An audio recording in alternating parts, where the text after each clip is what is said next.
मंच पर फैले उस ताजे रक्त की सड़ांध पूरे अघोरी बाजार की हवा को भारी कर रही थी। उस विशालकाय दरिंदे का कटा हुआ सिर और धड़ घसीटकर बाहर फेंका जा चुका था, परंतु मौत का वो खौफनाक सन्नाटा अब भी कक्ष में चीख रहा था। उस कुबड़ वाले बूढ़े व्यापारी ने अपने लकड़े के हथौड़े को अपनी हथेलियों पर थपथपाया और अपनी पीली आंखों से उस खचाखच भरे कक्ष को देखा। यहां मूर्खों के बाहुबल की नहीं, संपदा की पूजा होती है।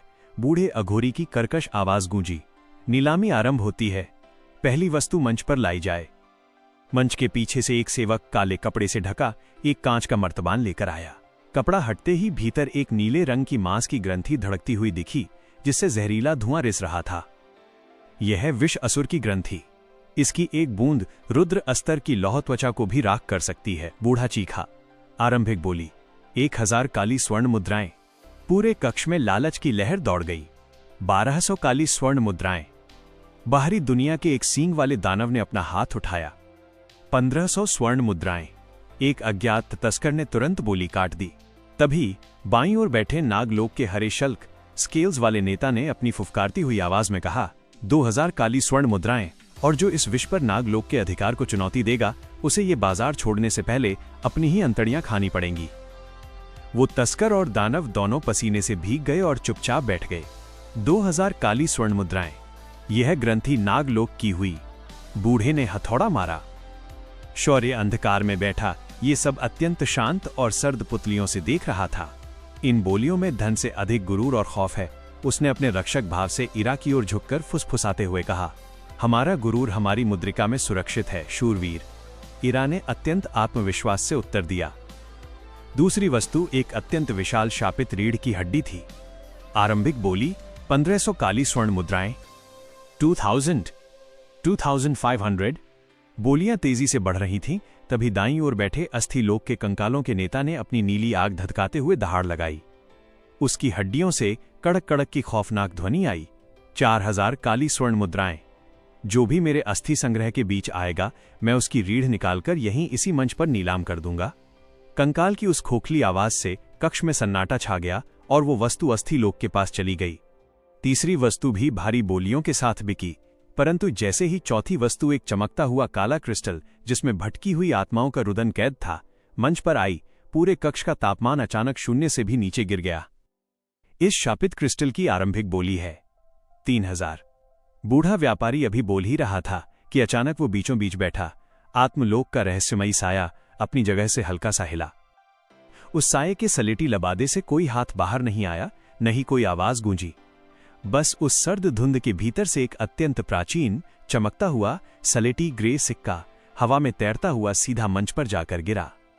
उस एक सिक्के के गिरते ही मंच पर खड़ा वो व्यापारी भी भय से कांप उठा। उसने कोई अगली बोली नहीं मांगी, सीधा अपना हथौड़ा जमीन पर दे मारा। ये आत्मलोक के महान सौदागर का हुआ। कक्ष में बैठे नागलोक और अस्थिलोक के प्राणी भी उस साये के आगे एकदम शांत रहे। उस एक सिक्के में ना जाने कौन सी अकल्पनीय शक्ति थी। सावधान हो जा बालक, भैरव की आवाज अंगूठी के भीतर गूंजी। अब वो समय आ गया है। बूढ़े व्यापारी ने एक गहरी सांस ली। 2 सेवक एक चांदी की नली को अत्यंत सावधानी से मंच पर लाए।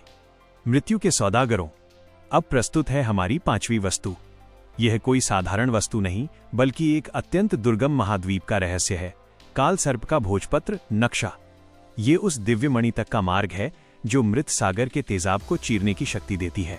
इसकी आरंभिक बोली है 5000 काली स्वर्ण मुद्राएं। पूरे कक्ष में जैसे भूचाल आ गया। 6000 काली स्वर्ण मुद्राएं। नागलोक के नेता ने तुरंत फुफकार लगाई। 8000 काली स्वर्ण मुद्राएं। अस्थि लोक का कंकाल अपनी जगह से खड़ा हो गया। 10,000। एक अज्ञात तस्कर ने चीख कर बोली लगाई। 12,000। नागलोक के नेता ने क्रोध में अपनी कुर्सी तोड़ दी। तेरी खोपड़ी मैं आज धड़ से अलग कर दूंगा तस्कर। 15,000 काली स्वर्ण मुद्राएं। अस्थिलोक के कंकाल की नीली आग भड़क उठी। ये नक्शा मेरी हड्डियों का है। 15,000 काली स्वर्ण मुद्राएं। क्या कोई और है? बूढ़े व्यापारी की आंखों में अथाह लालच नाच रहा था।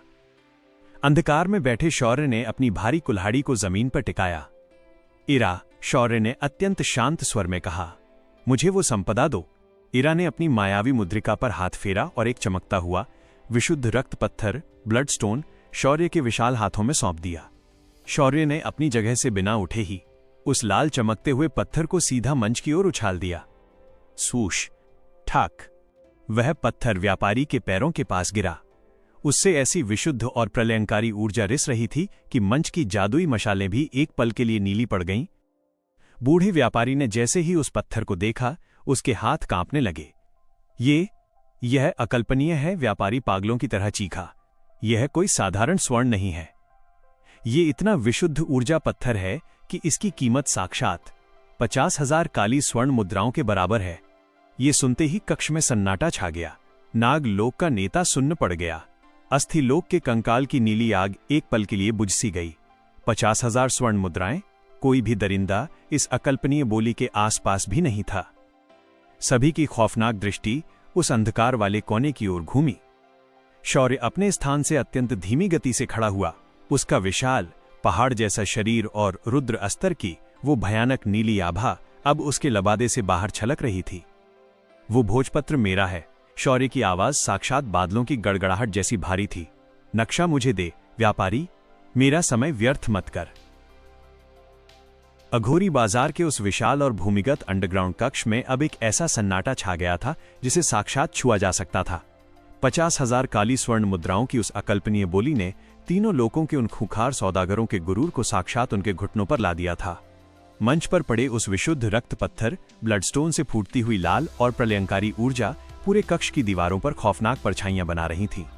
उस पत्थर की गंध इतनी तीव्र और जादुई थी कि नागलोक के उस हरे शल्क स्केल्स वाले नेता की पीली पुतलियां फटी की फटी रह गईं। उसके जबड़े से टपकता हुआ जहर भी एक पल के लिए रुक गया था।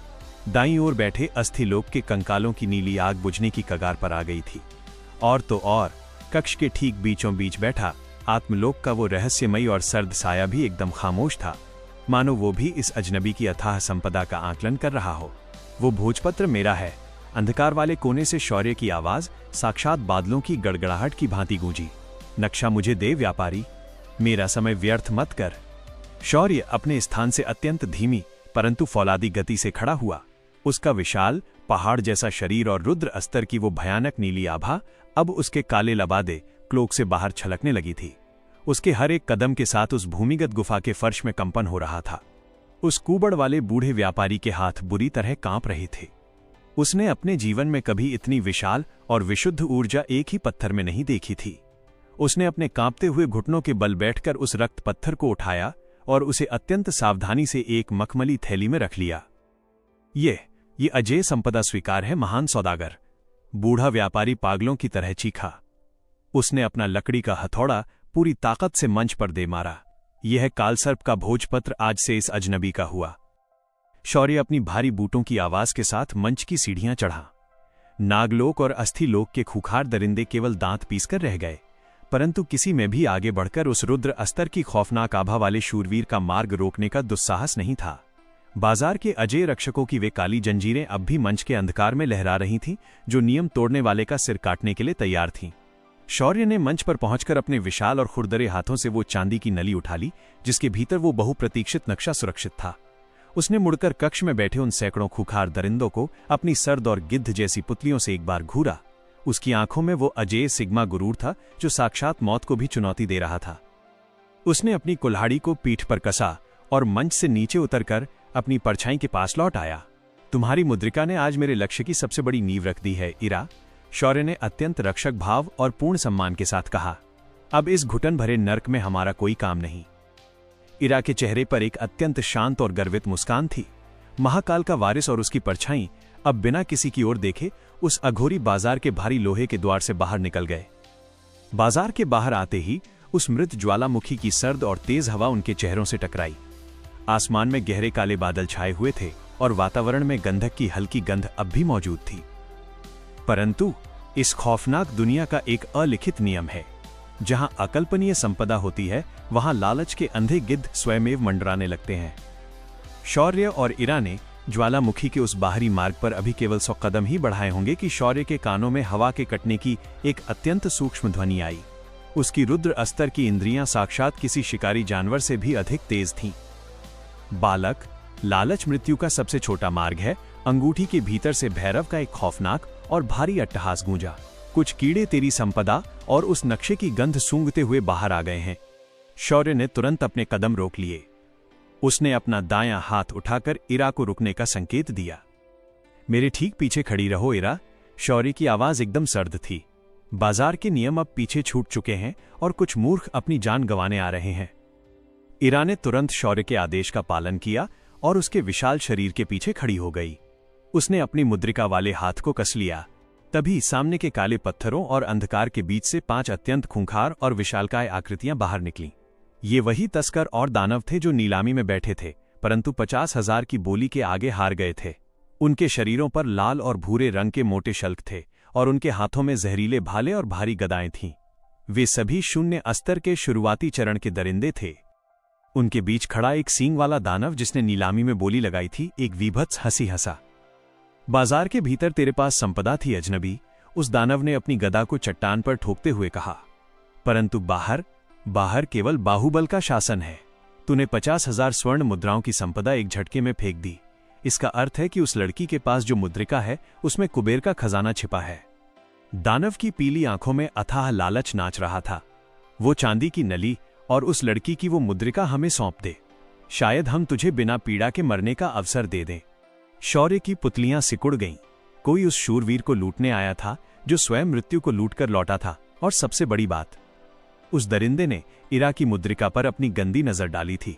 एक रक्षक के लिए इससे बड़ा कोई अपराध नहीं हो सकता। तूने मेरी परछाई की ओर दृष्टि उठाकर अपनी मृत्यु के परवाने पर साक्षात हस्ताक्षर कर दिए हैं कीड़े। शौर्य ने अपनी पीठ से वो जादुई और भारी कुल्हाड़ी अत्यंत धीमी गति से निकाली। कुल्हाड़ी के बाहर आते ही रुद्र अस्तर की वो भयानक नीली आभा एक प्रलयंकारी तूफान की भांति धधक उठी। इसे टुकड़ों में काट दो। वो दानव दहाड़ा। 5 दरिंदे एक साथ अपनी खौफनाक गति से शौर्य की ओर दौड़े। हवा में उनके जहरीले भालों की सनसनाहट गूंज उठी। परंतु महाकाल का वारिस अपनी जगह से 1 इंच भी नहीं हिला। उसे किसी मुद्रिका या मायावी जाल की आवश्यकता नहीं थी। उसने अपनी आंखों में पशु मुद्रा की वो खूंखार चमक जागृत की। वजूम। जैसे ही सबसे पहला दरिंदा अपना भाला लेकर शौर्य के समीप पहुंचा, शौर्य ने अपनी कुल्हाड़ी को इतनी पाश्विक ताकत से हवा में घुमाया कि हवा साक्षात चीख उठी। क्रैश।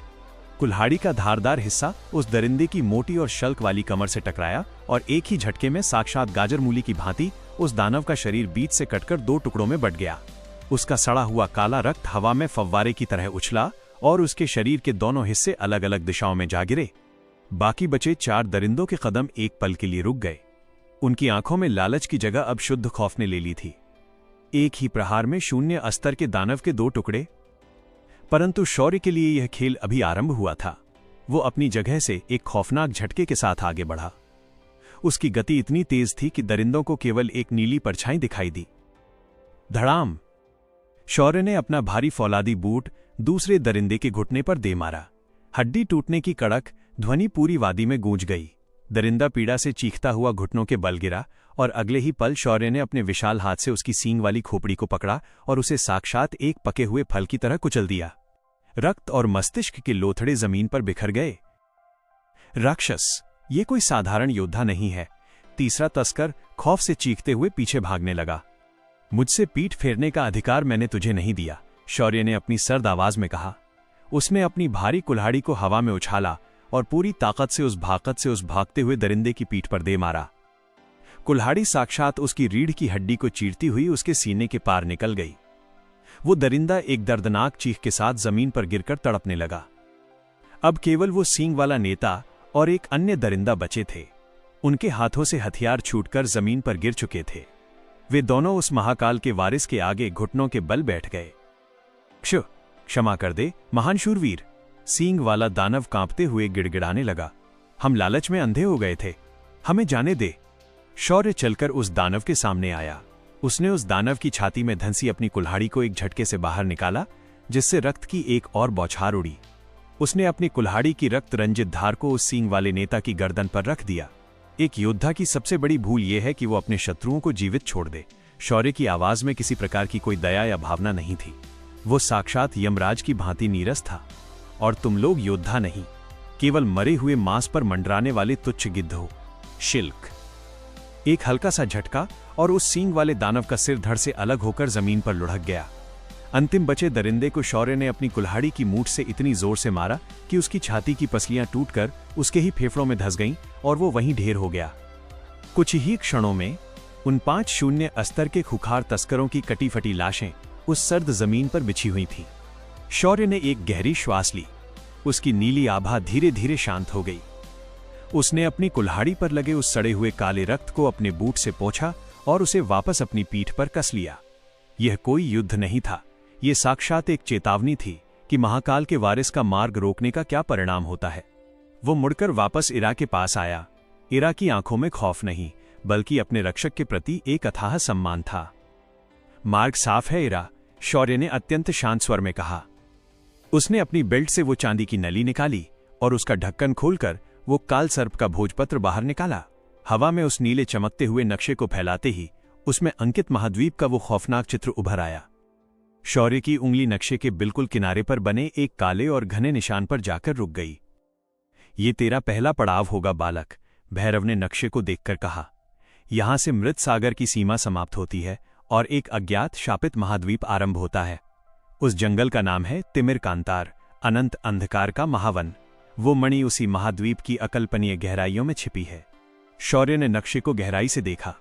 ये एक ऐसा सफर था जो उसकी और इरा की हड्डियों की आखिरी सीमा तक परीक्षा लेने वाला था। तैयार हो जाओ इरा, शौर्य ने उस नक्शे को वापस सुरक्षित करते हुए कहा। क्षितिज की ओर उसकी दृष्टि अब अजेय थी। हम उस तिमिर कांतार के अंधेरों में उतरने वाले हैं। मणि और नाग मुद्रा के जागरण का असली संघर्ष अब आरंभ होता है। पूरी बाजार के बाहर उन 5 खूंखार तस्करों की कटी फटी लाशों और उनके सड़े हुए रक्त को वहीं पत्थरों पर छोड़कर शौर्य और इरा अब एक अत्यंत वीरान और सर्द पहाड़ी के शिखर पर खड़े थे। शौर्य ने अपनी बेल्ट से वो 50,000 स्वर्ण मुद्राओं वाला काल सर्प का भोजपत्र नक्शा निकाला। हवा में उस प्राचीन चर्मपत्र को खोलते ही उसमें नीली जादुई रेखाएं किसी जीवित धमनियों की भांति चमक उठीं। नक्शे में जो मार्ग उभर कर सामने आया वो किसी की भी आत्मा कंपाने के लिए पर्याप्त था। इसे ध्यान से देख शूरवीर, अंगूठी के भीतर से भैरव की गंभीर और भारी आवाज गूंजी। ये मार्ग साक्षात मृत्यु का दूसरा नाम है। वो मणि जिस महाद्वीप के तिमिर कांतार अनंत अंधकार का महावन में छिपी है, वहां तक पहुंचने के लिए तुझे हजारों योजन की वो शापित बंजर भूमि पार करनी होगी जहां हवा में तेजाब और जमीन पर केवल राख है। ये कोई 2-4 दिन का मार्ग नहीं है। शौर्य का फौलादी माथा हल्का सा सिकुड़ गया। उसने अपनी सर्द पुतलियों से उस अकल्पनीय दूरी को नापा।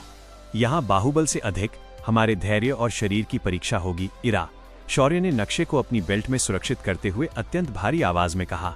शायद हफ्तों या महीनों तक हमें किसी जीवित प्राणी के दर्शन न हो, केवल वीरान खाइयां और थकान। इरा ने नक्शे की उन खौफनाक रेखाओं को देखा था। मैंने पिशाच सम्राट के नर्क में कई खौफनाक दरिंदे देखे हैं शूरवीर, इरा ने अपना काला लबादा कसते हुए कहा। परंतु ये नक्शा जिस अज्ञात अंधकार की ओर इशारा कर रहा है वो मेरे लिए भी एकदम नया है। मेरी मुद्रिका में जो भोजन और जल सुरक्षित है वो इस अकल्पनीय सफर में हमारे प्राण बचाएगा। शौर्य ने अपनी भारी जादुई कुल्हाड़ी को अपनी पीठ पर कस लिया। तो अपने कदम बढ़ाओ मेरी परछाई, शौर्य ने उस वीरान क्षितिज की ओर देखते हुए कहा। और फिर शुरू हुआ वो धीमा, थका देने वाला और अकल्पनीय लंबा सफर। कई दिन पश्चात वे एक अत्यंत गहरी और घुटन भरी खाई से गुजर रहे थे। आसमान का रंग धुंधला था, दिन और रात का कोई भेद नहीं रह गया था। शौर्य ने अपनी रुद्र अस्त्र की आभा को एकदम शून्य कर लिया था ताकि ऊर्जा व्यर्थ न हो। वो केवल अपनी लौह त्वचा और फौलादी मांसपेशियों के बल पर मीलों की दूरी नाप रहा था। कई हफ्ते पश्चात मार्ग अब किसी पहाड़ी या खाई का नहीं बल्कि एक अनंत सूखे मैदान का रूप ले चुका था। हवा में अब एक अजीब सी घुटन थी जो फेफड़ों को सुखा रही थी। इरा के पैरों में थकान स्पष्ट दिखाई देने लगी थी। वो कोई लौह त्वचा वाली शूरवीर नहीं, एक साधारण इंसानी लड़की थी, परंतु उसके होंठों से एक बार भी पीड़ा का कोई स्वर नहीं निकला। एक शाम जब वे एक विशाल काली चट्टान के नीचे विश्राम कर रहे थे, शौर्य ने अत्यंत रक्षक भाव से इरा को देखा। इरा ने अपनी मायावी मुद्रिका से थोड़ा सा जल और कुछ प्राचीन फल निकाले। तुम्हारे इस अकल्पनीय धैर्य ने महाकाल के वारिस को भी आश्चर्यचकित कर दिया है इरा, शौर्य ने उस जल को स्वीकार करते हुए कहा। कोई और होता तो अब तक इस वीराने में अपने प्राण त्याग देता। जब ढाल को ये ज्ञात हो कि उसका रक्षक साक्षात मृत्यु को जीतने वाला शूरवीर है तो मार्ग की थकान स्वयमेव मिट जाती है। इरा ने एक कोमल परंतु अजेय मुस्कान के साथ उत्तर दिया। शौर्य के चेहरे पर एक फौलादी गुरूर था। ये एकांत और ये भयंकर थकान उनके बीच के उस विश्वास को और भी अजेय बना रही थी। 1.5 माह पश्चात लगातार चलने से शौर्य के काले लबादे पर अब धूल और राख की मोटी परतें जम चुकी थीं। उसकी आंखों में उस लंबी यात्रा का वो सर्द सन्नाटा बैठ गया था।